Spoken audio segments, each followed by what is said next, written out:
India Business Insights. Today, we are talking about a source of energy that could power India sustainably for the next 500 years. Thorium. Safer than uranium, cleaner than coal, and more abundant than either. So, why hasn't the world embraced it yet? Stick around because the answer will surprise you. What is even better is that India has more than 25% of the world's thorium deposits, and they are of very high quality and can be mined easily. So, it is of great significance for India. Therefore, please stay on and learn all about it. What is thorium and why it matters? Thorium is a silvery metal named after the Norse god Thor. It is mildly radioactive but very stable and crucially far more abundant than uranium. Unlike uranium, thorium is not fissile, which means it cannot directly undergo nuclear fission. But when bombarded with neutrons, it becomes uranium-233, a powerful fuel for nuclear reactors. It is also far safer. Thorium reactors can be designed as molten salt reactors, which operate at low pressure and have a passive safety system. If anything goes wrong, the fuel simply drains into a containment unit and cools down. No explosion, no Fukushima. Compared to uranium, thorium is about 3 to 4 times more abundant in the Earth's crust.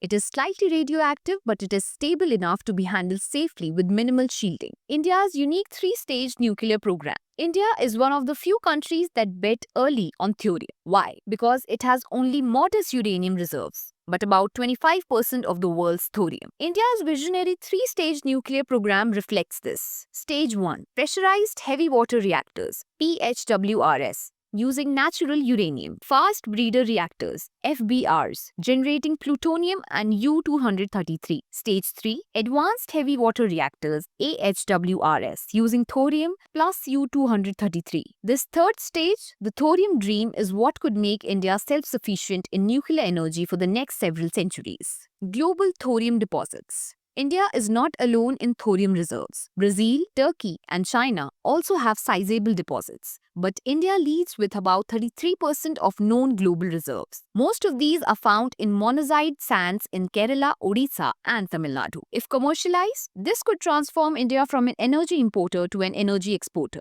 How does a thorium reactor work? Let us understand this visually. Inside the reactor, thorium-232 absorbs a neutron and becomes uranium-233. Uranium-233 then undergoes fission, splitting into smaller atoms, releasing enormous amounts of heat, which is then used to generate electricity. Thorium reactors often use molten salt as both fuel and coolant, which operates at much higher temperatures but lower pressures than conventional reactors. This brings two major advantages: better efficiency and enhanced safety. If there's a malfunction, the molten salt can simply drain into a passive cooling tank, shutting the reaction down safely without human intervention. Why is thorium better? Now you might be wondering, why bother with thorium when we already have uranium reactors? Here are some key advantages. Thorium reactors produce far less nuclear waste, and the waste they do produce is dangerous for hundreds of years, not tens of thousands like uranium waste. Second, it is very difficult to use thorium fuel cycles to make nuclear weapons. This reduces proliferation risks. Third, because of the design, particularly molten salt reactors, the risk of catastrophic meltdown is dramatically reduced. And finally, thorium is so abundant that we could meet the world's electricity needs for thousands of years using just a fraction of known reserves. China's thorium ambitions and why the West is lagging. China is not sitting still either. In 2021, it became the first country to start testing a modern thorium-based molten salt reactor in Wuwei. The goal to reduce reliance on coal and become energy secure. They are expected to scale up to commercial reactors by 2030 and possibly export this tech across Belt and Road countries. Ironically, it was the US that first built a thorium reactor in the 1960s at Oak Ridge. It worked, but the program was abandoned, not because of technical failure, but because uranium reactors produce plutonium, which could be used for nuclear weapons. Today, safety concerns, regulatory rigidity, and lack of political momentum have kept thorium on sidelines. Economics, investment, and production costs. Alright, if thorium is so wonderful, why aren't we already using it everywhere? The short answer: economics and infrastructure. Most of today's nuclear industry, from fuel supply chains to reactor designs, is built around uranium and plutonium. Retooling everything to thorium means massive upfront investments. And there is another catch. Thorium reactors require a neutron source to kickstart the reaction, usually uranium or plutonium. So you can't have a pure thorium reactor from day one. Also, regulations and approvals for new reactor types are extremely stringent, making it harder and costlier to innovate. That said, pilot projects are underway in India, China, Norway, and the US. Thorium versus coal power with numbers. Let us compare building a thorium plant to building a coal-fired thermal power plant. Thorium plants are more expensive upfront. Capital cost per megawatt is about 3 to 4 times higher than coal,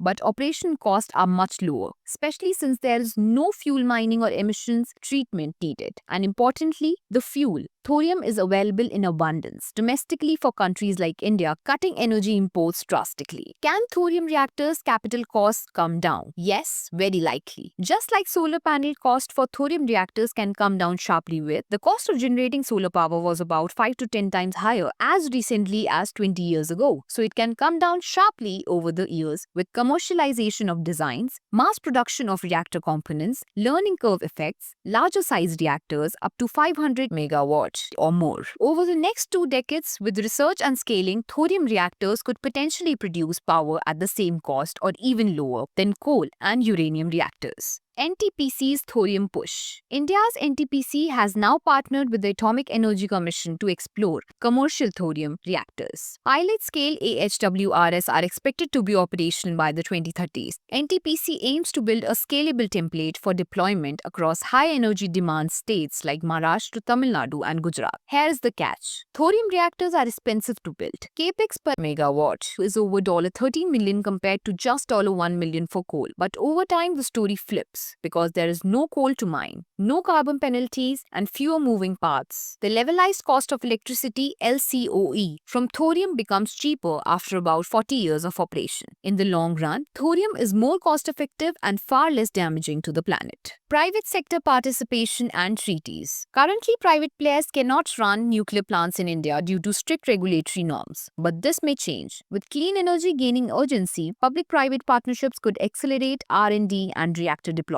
Also, India is not a part of the Non-Proliferation Treaty (NPT), which complicates international collaboration. Yet, bilateral agreements with countries like Russia and France could help. Challenges and opportunities. There are hurdles, regulatory delays, high capital costs, and lack of trained personnel, but the opportunities far outweigh them. Thorium could give India energy security, low emissions, and technological leadership. With geopolitical tensions rising and climate goals looming, this could be India's moment. Thorium is not just another alternative, it might be the future. The question is, will we invest in it today or wait till it's too late? If you found this video useful, hit that like button, share it with your colleagues, and subscribe to India Business Insights. We decode policy, technology, and business for the India of tomorrow. Thanks for watching.